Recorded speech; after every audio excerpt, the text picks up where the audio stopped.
Gibbing in Space Station 14 occurs when you take 400 blunt damage. If you take just 200 blunt damage, well, you're dead. But if you take another 200 blunt damage and hit 400, you will turn into organs, and this is referred to as permadead. Technically, you can still be borged, but that body is permanently dead. Now, very quickly, these are the common explosives, at least handheld explosives, that are in the Syndicate arsenal. From left to right, we have the Minibomb, the Super Matter Grenade, the Explosive Grenade, the Pen, Exploding Pen, and the Composition C4. There are also the Incendiary Grenade. I will cover independently. It's not an explosive necessarily, it's more of just a shrapnel grenade, as well as, well, the shrapnel grenade. They don't actually explode, they just throw out projectiles everywhere.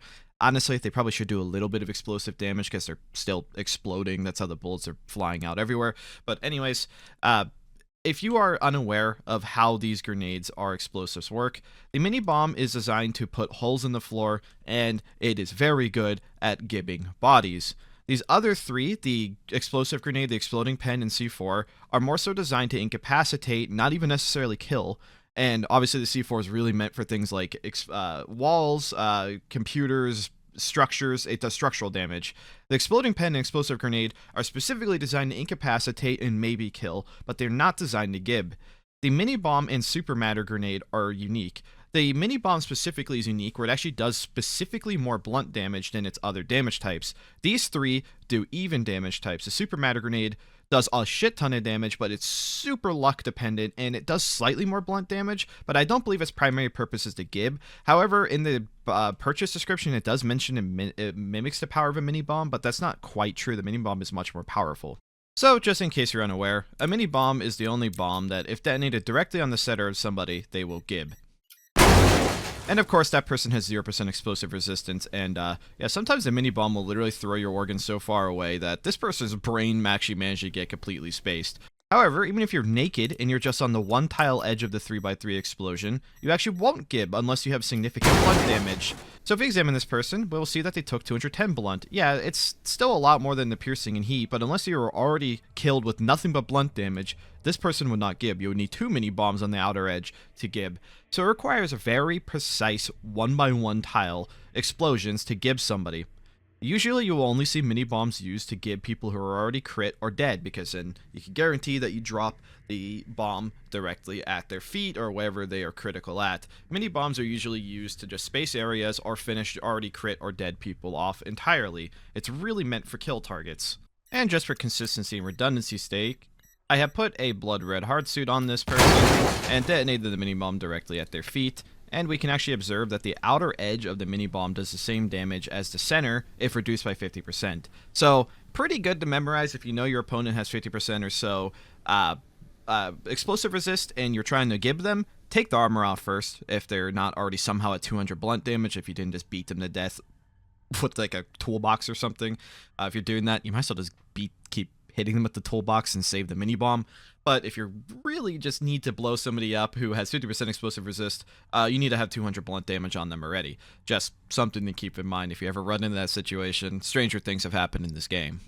And if we observe something like the damage of an exploding pen and throw it directly into somebody, exploding pen's really nice for this because you can actually embed the explosion directly in the center of them. We will still observe that this isn't even getting remotely close to gibbing this person. Yeah, it crits somebody who's unarmored in one pen, so that's what makes the pen a really strong weapon, is that explosive resistance is not very common unless it's on hard suits, but if you're trying to blow up a hard suit person, oftentimes you can just hit them with a second pen or something if you're really trying just to blow their ass up. But in this case, for gibbing, it's pretty much Minibomb or bust. So what can you do about that? And because I see this happen pretty commonly, people think that C4 should be able to gib someone. I don't know if I necessarily disagree. If it could blow up in 6 walls, why the hell can't it blow the organs out of a human body? But yeah, C4 does actually less damage than the pen. However, where the C4 and Minibomb shine is actually together. You can really harness the power of both of these in one very easily, and this is a common strategy. So rather than spending 20 TC on all C4 and still not being able to give someone, you could just spend some TC on a Minibomb and a C4, and of course you need a multi-tool or any way of linking a remote signaler to a C4. When you link these two together, you can have it press on trigger and that will detonate the C4. And you can just have the Minibomb as is, you don't need to detonate it. The Minibomb on its own doesn't have any signal devices. However, this game features chain explosions now, well, has for some time. So the C4 will detonate the Minibomb. So even if I just get this toolbox, you'd have to get it precise with only one C4 and a mini bomb.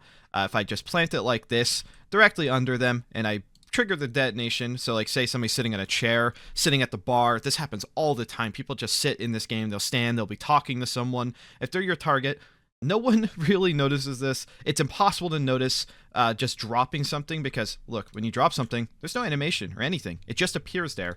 You can just walk by somebody, drop it, and keep going. And as soon as you're 2 tiles away, you just pick this up and press Z. And that person is perma-dead. You killed your target. There's nothing they could have done about it other than not be standing there at the time. I've utilized this. Probably every Syndicate player ever at some point has probably utilized a toolbox bomb if they knew how to do it. It is really, really powerful and kind of a staple. Also, holy shit. And just for fun, say there's somebody you really want dead. There's 2 mini bombs in this toolbox, so say you ever get a discount or you just want to blow all your TC on making sure that 1 or 2 specific people have a really bad time. This toolbox is 2 tiles away from this guy and 1 tile away. You detonate that.